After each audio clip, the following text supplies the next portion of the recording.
YouTube, est-ce que ça va? Maintenant dans mes vidéos j'ai pris pour habitude de maquiller que les yeux parce que vraiment le teint c'est tellement tout le temps la même chose. Et aussi c'est vraiment chiant à force, tu prends pas de plaisir du tout au montage des vidéos, de refaire encore la même chose, tu connais tous les steps, c'est chiant quoi. Aujourd'hui j'ai donc décidé de consacrer cette vidéo à ma routine teint, enfin ma routine c'est-à-dire dès que je dois me maquiller le teint, je le maquille de cette manière et pas d'une autre. Qu'est-ce que j'ai envie de dire d'autre? Ben rien d'autre hein, parce que ça va commencer maintenant. J'ai vraiment no make-up on my face, hein. No du tout hein. Maintenant qu'on a le teint libéré... Ah oui, je vais vous montrer un truc. Je viens de me nettoyer la peau avec une éponge spéciale que j'ai eue dans mon coffret Birchbox. J'ai reçu mon coffret Birchbox de Saint-Valentin et dedans, bah, il y a des produits pas mal. C'est pas la meilleure des box jusqu'à présent. Mais il y a un produit là-dedans qui m'a intriguée, c'est l'éponge et ils disent que tu nettoies juste ta peau avec, ça fait peel-off, ça fait gommage et ça la nettoie, donc j'ai testé et j'ai bien aimé. J'ai été la chercher pour vous la montrer, elle est tellement bizarre parce qu'on dirait un bout de tapis en fait. Mais j'aime bien pour l'instant, après on va voir si ça me donne des boutons. Pour commencer mon teint, pour commencer ma journée, je commence avec une crème. Ma crème que je mets c'est celle de chez Embryolisse. Elle est vraiment super méga connue maintenant, même si je la connaissais pas avant. Je sais, je l'avoue, je suis nulle. C'est vraiment la crème que tous les maquilleurs utilisent pour faire une primer, pour les défilés, tout ça sur les modèles. Donc bah écoutez, bah, moi je suis le conseil et je l'utilise. Ils disent les crèmes concentrées, soins hydratants, nutritifs, multifonctions, crème hydratante, base de maquillage, masque hydratant. J'ai mis ma crème. Après, je vais mettre une base parce que la crème, elle est vraiment pour mon teint. Et ensuite, je vais mettre une base justement pour faire encore une nouvelle barrière entre ma peau et le fond de teint. Et en même temps, ça va permettre à ce que le fond de teint dure plus longtemps.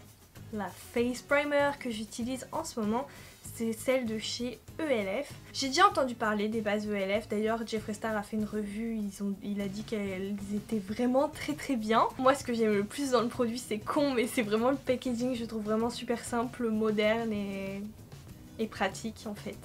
Ce produit je l'ai eu grâce à la fille unique qui m'a envoyé la box ELF, l'édition de Noël. J'arrête avec Noël, promis. Le problème quand tu fais tout avec tes mains, c'est qu'après pour les produits, pour les déverrouiller, les palettes et tout, tes mains elles glissent, mais bon, c'est la life hein. Me revoilà, j'ai été me laver les mains et j'ai pu mouiller mon beauty blender. D'ailleurs j'aimerais bien dire ma beauty blender, pour moi c'est une, mais en vrai c'est mon. Mon fond de teint, avant vraiment je détestais ça, mais maintenant j'adore, c'est trop agréable en fait. Je prends celui de chez Dior, mais quand je prends pas celui de chez Dior, je prends celui de chez NYX, le Can't Stop Won't Stop. Après j'en ai d'autres, j'ai le Fit Me de Maybelline, mais je trouve que il tient pas énormément, mais bon c'est bien en journée comme ça, je sais pas comment l'expliquer en fait. Aujourd'hui j'ai décidé de prendre le Dior Backstage. Ma teinte, parce que c'est bien de savoir la teinte, c'est la 2N, donc 2 Neutral je pense. Pourquoi je vous donne ma teinte? Parce que moi par exemple ça m'a aidé la dernière fois, je me suis rendu compte que pour le fond de teint Can't Stop Won't Stop j'avais la même teinte que Sananas.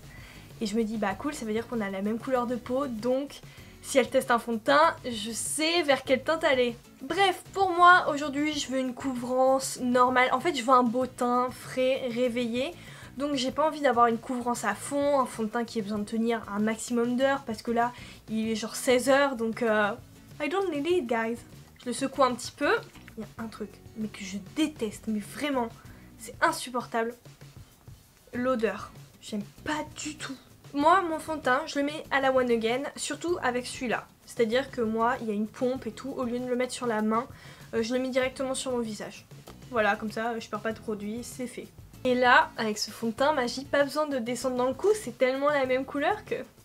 Don't need it! Une fois que c'est fait, je peux passer à l'anti-cerne. À l'anti-cerne, je vais vous en présenter 3. Dans un premier temps, il y a le concealer de chez Tarte, le plus connu, le numéro 1 mondial. En fait, on va se le dire comme ça, dans la YouTube sphère, c'est vraiment le numéro 1, le best. Blablabla. Il y a eu tellement, énormément de succès envers ce Shape Tape. Envers ce Shape Tape de chez Tarte. Que bah, le but des marques maintenant c'est essayer de faire un produit équivalent à celui-ci. Et d'ailleurs, les petits copieurs Révolution, ils ont essayé et pour moi, ils ont quand même un peu détrôné Tarte. Je suis désolée, mais je préfère celui-là à Tarte. Je trouve qu'il s'applique mieux en fait, il est un peu plus liquide, donc il a couvrant, c'est là. Après, au niveau des correcteurs de grande surface, je mets souvent celui de chez Rimmel, le Match Perfection. Ma teinte, c'est le 10 Ivoire. Voilà. D'ailleurs, ma teinte pour celui-là, c'est le 010 Ivory, le Shape Tape, c'est le Light Neutral, et le concealer, c'est le C4 pour Révolution. Celui-là, je le mets quand je veux un teint frais, pas trop de couvrance et tout. Enfin, je trouve qu'il dépanne et j'aime bien le packaging aussi. Donc, par exemple, aujourd'hui, je pense que je vais mettre celui-là. Par contre, celui-là, faut vraiment en mettre beaucoup. Je suis pas quelqu'un qui met énormément d'anti-cerne, mais c'est vrai que pour celui-là, il va se faire vraiment boire par la Beauty Blender. Et vu que c'est pas un truc super couvrant de la qualité des deux autres, ben je préfère en mettre plus d'un coup, quoi. Après, je tapote avec mon Beauty Blender pour éviter que ça se déplace.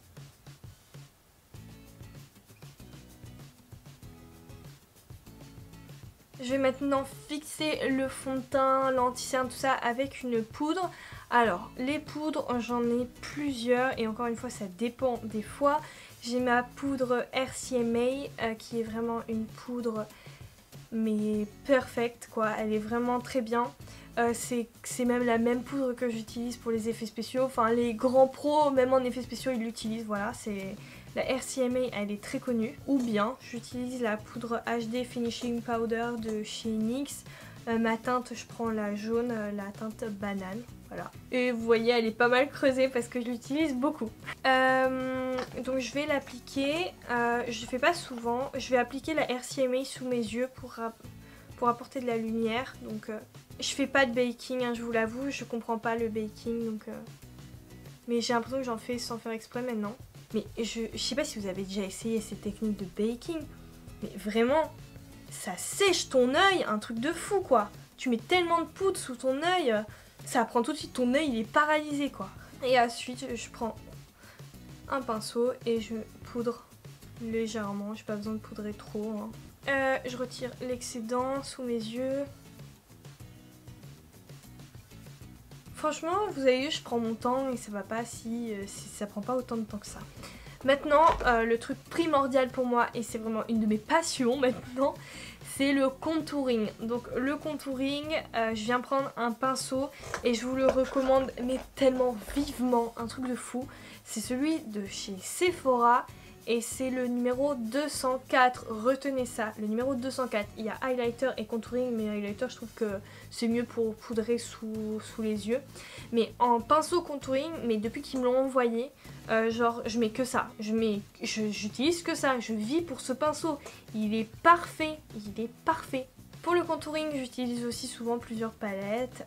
J'ai celle de chez NYX, la contouring palette, parce que pour le prix et la qualité, elle est juste incroyable. Ensuite j'ai la Kate Von D parce que les poudres sont bien, les couleurs sont bien.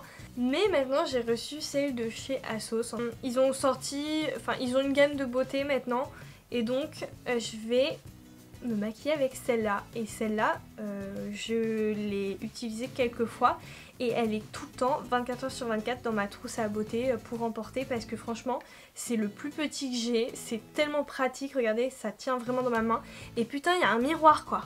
En tout cas, pour mon contouring, je prends du mat. Hein. Je prends pas du irisé. Non, non, non, guys. C'est du mat, moi. Maintenant, je fais un petit peu le front. Et là, bien sûr, au niveau des tempes. Et là, je l'ai pas fait.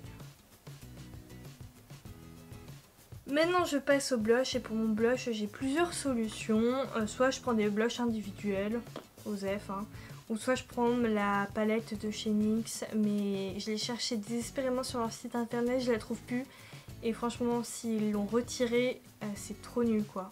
Perso, aujourd'hui, je vais prendre la collection Shuruk de Sephora. Ça date de plusieurs années. En fait, je le trouve original parce qu'il a des petits... En fait, c'est comme ça quoi. Donc ça me fait rire, donc écoutez, hein. Laissez-moi rigoler. Je prends mon pinceau Do Color qui est une très très bonne marque. Mais moi, je préfère les blushs orangés. Je sais pas pourquoi, je trouve que ça me va mieux quand même. Maintenant que c'est fait, je peux passer à la meilleure étape, mais qu'avant, j'avoue, j'envoyais chier parce que je trouvais ça nul, nul, nul, Nul. En gros ma soeur un jour elle s'est acheté un highlighter chez MAC et j'ai dit mais qu'est-ce que c'est un truc qui brille quoi, mais tu veux mettre ça où? Et après elle le mettait et après au bout d'un moment je dis ah je déteste pas. Enfin bref, c'est grâce à ma soeur que j'ai aimé les highlighters. J'utilise beaucoup les highlighters Anastasia parce qu'en fait ils ont des couleurs assez cool. Donc j'ai 2 palettes colorées, la Moonshine et l'autre je me rappelle plus comment elle s'appelle. Après les highlighters que j'aime bien, celui que j'ai testé c'est celui de chez Jeffree Star et il est vraiment tip top. J'aime aussi ceux de chez Fenty, lui, le Trophy Wife et l'autre le Diamond, celui qui est bizarre là. Et sérieux les gars, si vous regardez mes vidéos et si vous me faites confiance, mais jetez-vous sur cette palette, c'est un truc de malade. Vraiment. Et cette palette là, elle coûte 5 €, c'est Révolution Pro. Je me la suis prise et j'utilise un pinceau de chez Morphe pour mettre cet highlighter. Avant j'utilisais celui de chez Anastasia Beverly Hills, le numéro A23. Mais je trouve qu'il est un petit peu trop souple, je sais pas. Je vais essayer d'un côté et l'autre. En tout cas la Morphe j'ai pas la référence, je suis désolée parce que j'ai eu dans un pack de pinceaux. Je vous mettrai le lien encore une fois, j'irai chercher pour vous. D'ailleurs n'hésitez pas à me dire dans les commentaires si un jour je vous ai recommandé un produit et que vous l'avez acheté et qu'il vous a plu, pour voir si on est d'accord. Voilà. Mais go pour cette palette, elle est incroyable, elle est incroyable. Et je vais mettre du bleu, j'utilise pas souvent le bleu étonnamment. Maintenant ce que je vous propose c'est que je vais faire mes sourcils hors caméra. Et si tu n'as pas vu ma vidéo pour les sourcils, this is just here. J'espère que je me trompe pas de côté. Mon teint est terminé, bien sûr, j'ai pas du tout maquillé ma bouche et tout, donc elle est un peu transparente, mais en vrai je mets souvent un baume à lèvres, hein, voilà. Après voilà, dites-vous bien encore une fois que c'est vous me voyez en caméra, vous me voyez pas en vrai, donc là ça fait tellement tout lisse, genre parfaite, alors que non, ça n'existe pas. Et j'espère en tout cas que cette vidéo vous a plu, mais surtout qu'elle vous a aidé. En tout cas, j'ai partagé pas mal de mes produits préférés, de mes techniques. J'en dis pas plus et moi je vous dis à très bientôt pour une prochaine vidéo. See you soon et n'oubliez pas de m'ajouter bien sûr sur mon Instagram. Bye bye!